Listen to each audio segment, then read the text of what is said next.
렘브란트는 그가 그림을 그리면서 그림 따로 자기 따로 하지 않았어요. 그림 안에 자기의 고백과 자기의 인생과 자기의 슬픔과 자기의 기쁨과 이 모든 것을 다 담아서 그렸던 사람이 바로 렘브란트입니다. 그래서 저는 이 예레미야 18장에 나타난 그 말씀과 함께 이 그림을 다시 한번 돌아보게 되었습니다. 하나님께서 예레미야에게 이렇게 말씀하십니다. 너는 어서 토기장의 집으로 내려가거라. 거기에서 내가 너에게 나의 말을 선포하겠다.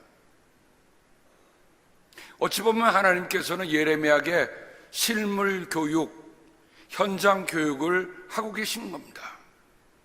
그래서 예레미야는 토기장의 집으로 내려갔더니 거기에 토기장이가 마치 물레를 돌리며 일을 하고 있는데 그 토기장이가 지는 곳에서 글을 빚다가 뭔가 자기가 원하는 대로 되어 있지 아니하면 그것을 다시 허물어뜨리고 그 흙으로 다시 다른 그릇을 빚는 것을 보게 됩니다. 자, 여러분께 묻겠습니다. 여러분이 토기장이라고 한다면 여러분의 마음에 드는 작품이 나오면 그 작품을 킵하고 싶겠지만 여러분이 그 작품이 아니라고 하면 어떻게 했어요? 다시 허물고 다시 만들 겁니다. 끝나고 나면 우리 진교실에 우리 2019년 아트클래스의 작품이 전시된 것, 지난주부터 전시됐습니다만 여러분 유심하게 보셨습니까? 거기에는 말할 수 없는 많은 불빛이 오고 갔습니다. 내가 표현하고 싶은 그림이 이건데 라고 하기 전까지는 그 불빛이 놓지 않고서 칠하고 또 칠하고 뭉개고 다시 칠하고 하는 작품이 우리 앞에 있습니다. 그런데 그 다음에 바로 그것을 보는 예레미야에게 하나님의 음성이 다시 들립니다. 내가 이 토기장이와 같이 너희를 다룰 수가 없겠느냐? 진흙이 토기장의 손 안에 있듯이 너희도 내 손 안에 있다. 저희 그림은 미켈란젤로가 그린 천지창조의 그림입니다. 하나님의 손이 사람의 손끝에 닿는 모습. 그래서 스티븐 스필버그가 E.T라고 하는 작품을 할 때 그 마지막 손가락 끝이 딱 나오는 게 있죠. 그것이 미켈란젤로에서 영감을 받아서 그린 작품 중에 하나입니다. 여러분 한번 생각해 보세요. 내가 누구로 인해 태어나고 있는가? 내가 오늘 누구 때문에 살고 있는가? 나는 정말 하나님의 손 안에 있다고 생각하는가? 하나님은 거듭 이렇게 말씀하십니다. 내가 어떤 민족이나 나라의 뿌리를 뽑아내거나 그들을 부수거나 멸망시키겠다고 말을 하였더라도 그 민족이 내가 경고한 죄악에서 돌이키기만 하면 나는 그들에게 내리려고 생각한 재앙을 거둔다. 여러분 아무리 악인이라 할지라도 그 악인이 하나님께로 돌아선다면 하나님께서 내리고자 하는 그 재앙까지도 거두시겠다는 말씀입니다. 그러나 내가 어떤 민족이나 나라를 세우고 심겠다고 말을 하였더라도 그 백성이 나의 말을 순종하지 않고 내가 보기에 악한 일을 하기만 하면 나는 그들에게 내리기로 약속한 그 복을 거둔다. 어찌 보면 이 예레미야에게 주신 하나님의 귀한 말씀은 오늘 우리에게도 다 적용되는 말이 아닙니까? 겉으로 보기에는 다 흥은다 할지라도 만약 그게 하나님의 뜻을 거슬러나면 하나님께서 그것을 거두시겠다는 거예요. 그러나 아무리 악한 사람이라 할지라도 그 하나님께로 돌아오면 하나님께서 그를 다시 고치시고 세우시겠다는 말입니다. 이건 오늘 우리의 사랑하는 나라가 들어야 할 말입니다.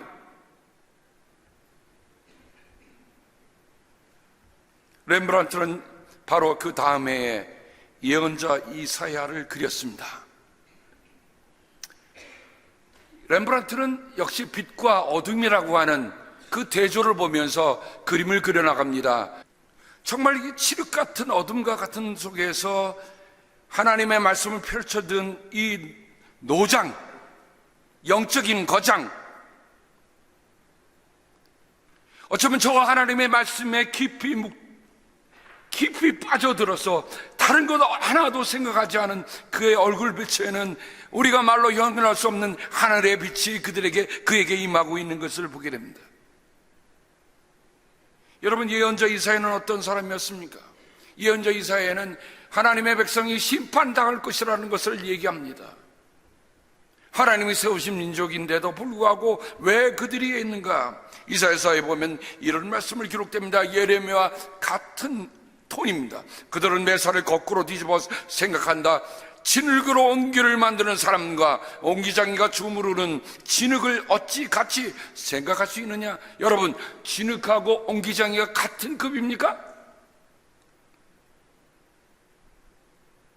근데 진흙이 말하기를 옹기장한테 얘기하는 겁니다.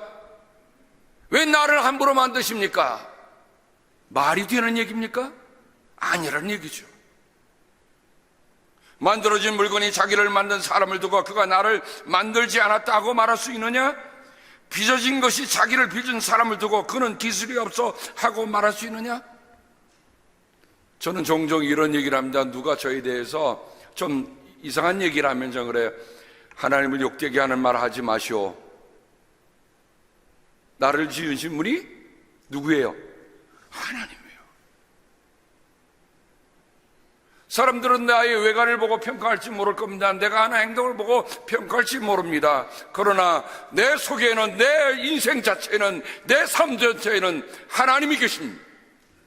나를 만드신 이가 누구라고요? 하나님이에요. 아멘. 은희를 만드신 이도 하나님이십니다. 오늘 우리가 자꾸만 겉으로 된 세상의 평가를 가지고 평가를 하니까 이게 문제지. 진흙이 어찌 감히 그 빚어진 분에 대해서 뭐라 할 수 있느냐 말입니다.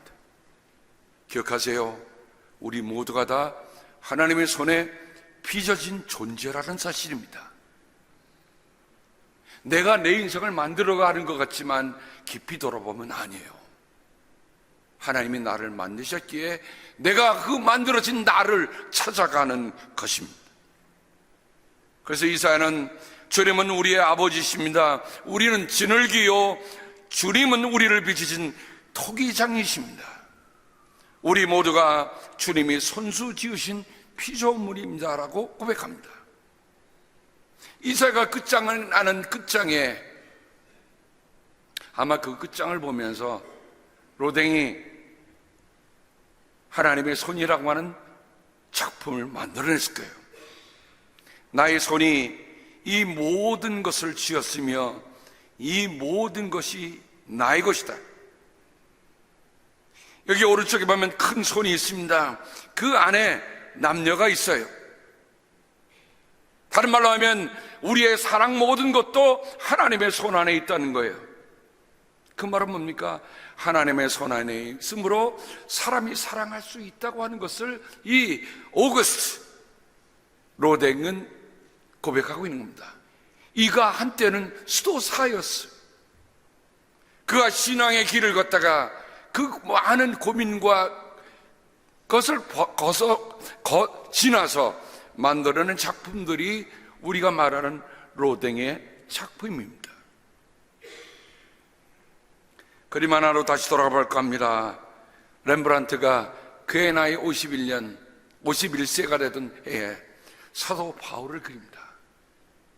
아까 그렸을 때는 24살 때는 돌아가신 아버지를 생각하면서 예레미야의 고뇌를 생각했다고 한다면 어쩌면 51살에는 자기 자신의 고뇌를 담은 그 바울의 모습을 그려내고 있습니다.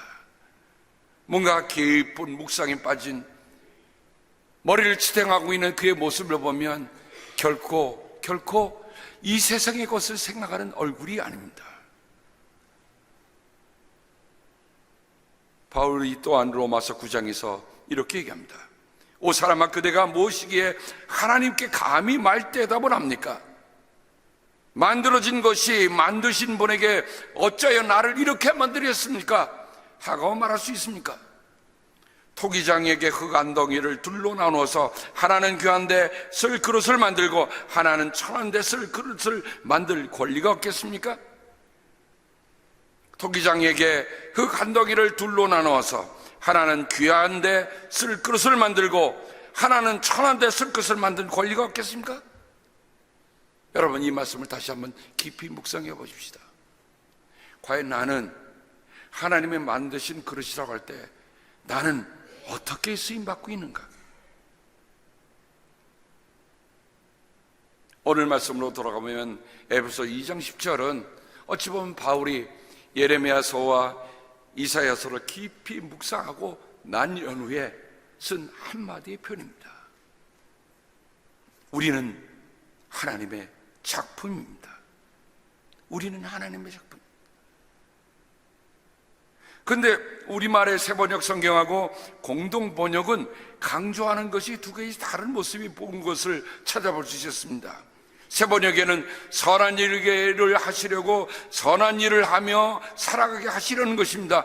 원래 원문에는 하나밖에 나오지 않는 말을 새번역에는 선한 일을 하게 하시려고 선한 일을 하며 살아가게 하시려고 그 말을 강조하고 있습니다. 공동 번역에는 작품을 강조합니다. 우리는 하나님의 작품입니다. 그리스도 예수를 통해서 창조하신 작품입니다 라고 강조하고 있습니다. 저는 선한 일이든 작품이든 이 두 가지 말 속에 하나님이 우리를 향해서 만드신 뜻을 찾아볼 수 있고, 하나님께서 오늘 우리 교회에 22살이 되게 하신 그 뜻을 찾아봅니다. 그건 무슨 뜻입니까? 하나님이 창조하셨다, 하나님이 지으셨다, 그리고 하나님의 작품이다 하는 이 말은 우리의 권한이 아니라는 거예요. 다른 말로 하면 교회가 될 수 있고 사람이 될 수 있는 것은 하나님이 선하게 지으신 것을 깊이 깨닫고 알아 하나님의 선한 일을 하는 하나님의 작품으로 살아갈 때만 그것은 교회요, 그것은 사람이라는 것입니다. 오늘 이 시대를 보면 우리는 이 혼동이 많이 옵니다. 내가 힘을 잡으면 내가 무엇을 하겠다고 하는 그런 사람들이 세상을 어지럽게 만들고 하는 세상을 살고 있습니다. 하나님이 창조하신 창조의 원뜻을 거스르고 자기의 취향대로 자기의 마음대로 살아가는 모습들이 오늘 이 시대에 있습니다. 그러므로 우리는 교회 생일을 맞이하면서 교회가 왜 태어났는가를 생각해 보면서 우리가 왜 태어났는가, 그리고 우리가 태어났을 때 어떤 손길이 작용했는가 하는 것을 돌아보면서 우리는 하나님의 작품이라고 하는 고백을 우리는 필히 해야 할 것입니다. 만일 우리가 살아가면서 내 안에 하나님의 선한 작품이라고 하는, 하나님의 선한 일을 하게 만드신 그런 하나님의 작품이라고 하는 그 생각을 잊어먹지 않는 한 우리는 하나님의 뜻을 드러낼 수 있는 사람으로 살아갈 수 있을 것입니다. 지난주에 제가 그 작가의 이름은 잊어먹었습니다만은 이 작가가 만든 작품이 정말 어마어마한 가격에 경매에 붙여서 낙찰이 됐습니다. 한 소녀가 빨간 풍선을 들고 있는 작품입니다. 그런데 작품이 낙찰돼서 이제 그 사람에게 넘어가려고 하는 순간에 이게 웬입니까? 그 작품이 갑자기 분쇄기가 돼갖고 작품이 서서서 없어지는 거예요. 그 작가가 작품의 안에 그 작품을 분쇄할 수 있는 프로그램을 넣어서 낙찰되는 그 순간에 리모트 컨트롤로 버튼을 눌렀어요. 그 작품을 그린 게 이게 가격이 몇 천만 달러입니다. 이해가 되십니까? 한 작품 하나에? 근데 그게 없어지는 거예요. 그러니 그 낙찰이 어떻게 된 겁니까? 그 낙찰이 아니라 유찰이 되진 거죠. 모든 사람이 다 당황했습니다. 그런데 그 작품의 최고가로 그 작품을 샀던 사람에게 물었습니다. 이걸 어떡하죠? 작품이 부서졌으니. 근데 그 사람이 한 말이, 그 작품을 사려고 했던 그 사람의 말이 바로 우리와 같은 마음이 되겠다 하는 생각이 됐어요. 나는 그 작품이 비록 부서진 한 조각이지만 나는 그 작가의 의도를 생각하면서 그 한 조각을 가짐으로 그 작품의 뜻을 갖고 싶다. 그래서 그 비싼 돈을 내고 그 부서진 조각을 들고 갔습니다.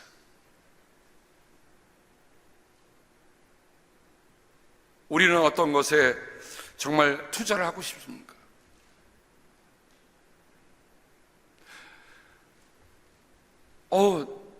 하나님, 내가 어찌 보면 세상에서 부서지고 있는 작품이 될 수 있을지라도 누군가 하나님의 작품이라는 것 때문에, 누군가 그 하나님이 만드신 작품이라는 것 때문에 소중하게 여길 수 있는 내가 되기를 기도합니다.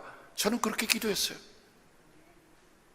꼭 건강하고 완전하고 뭐 잘 되고 뭐가 잘 갖춰져야 완전한 작품입니까? 아니에요. 우리의 작품이 부서진다 할지라도 누구의 손길이 닿았기 때문에, 하나님의 손길이 닿았기 때문에 그 값어치를 알아주는 사람이 있을 거다.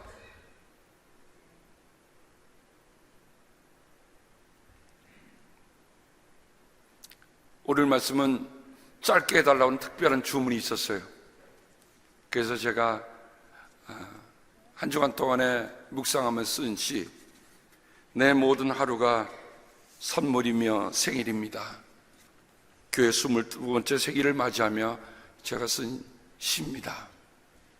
이 시를 여러분과 함께 나누면서 정말 다 담을 수는 없어도 뭔가 담고자 하는 그 마음, 우리가 같이 나누면서 오늘 말씀을 맺고자 합니다. 365일 어느 한 날도 선물을 아는 날이 없습니다.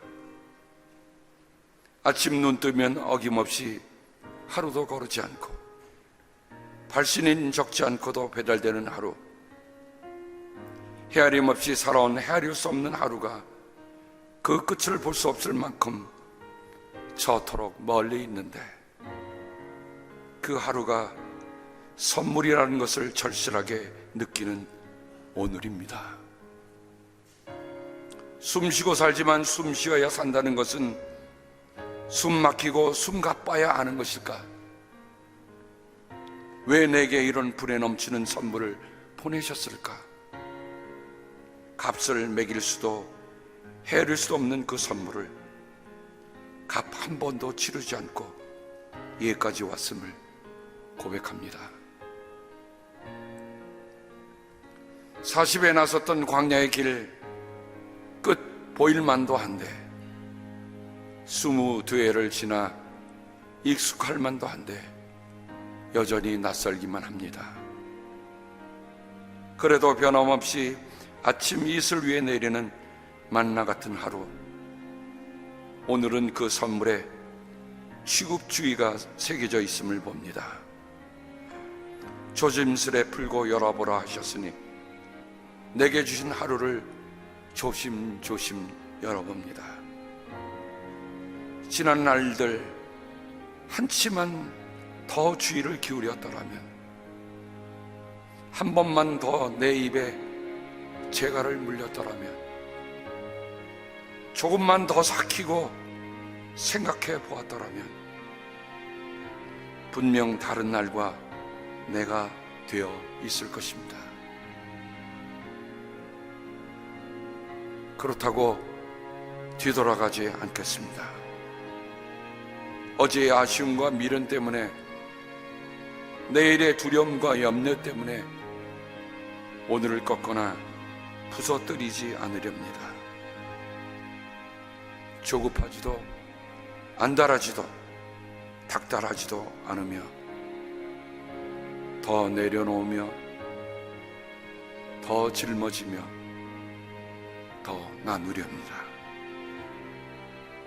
밤이 두렵지 않은 것은 불기둥의 온기로 감싸주시고, 낮에 지치지 않는 것은 구름 기둥으로 가려주시며, 주님께서 함께하는 광야의 하루, 내게는 선물입니다.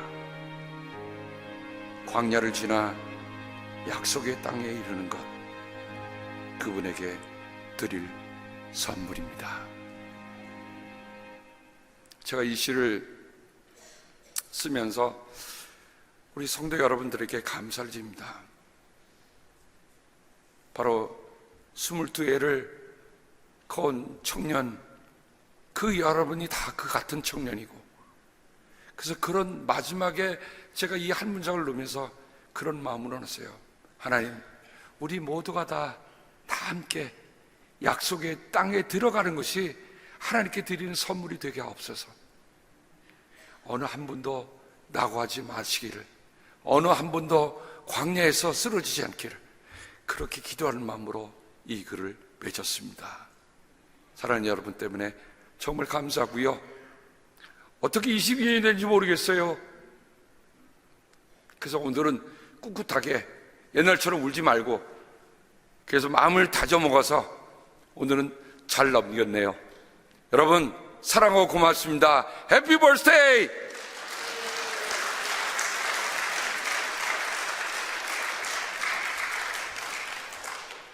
하나님 감사합니다. 하루 온종일 22살의 생일을, 교회 생일을 기억하면서 이 시를 적어 내려갔습니다. 어찌 제가 썼겠습니까? 주님이 생각 주시니 썼을 뿐입니다. 하오나 주님 기도합니다. 정말 더 내려놓고 더 짊어지고 더 나누며 살기를 주님 원하신 것 알겠습니다. 그런 마음으로 이제 새로운 23번째 해를 함께 갑니다. 하나님, 사랑하는 주님의 몸으로 세우신 이 교회가, 주님의 피로 세우신 이 교회가 해를 가면 거듭갈수록 정말 그 사랑에 정말 몸부림치는 교회가 되게 하나님 함께하여 주시옵소서. 우리의 가진 것을 자랑하는 것이 아니라 그분의 사랑이 우리 안에 더 커져서 내가 이거 없이면 살 수 없겠노라 고백하며 살아가는 저희들 모두가 되길 빌고 원하고 예수님의 이름으로 간절히 기도합니다. 아멘.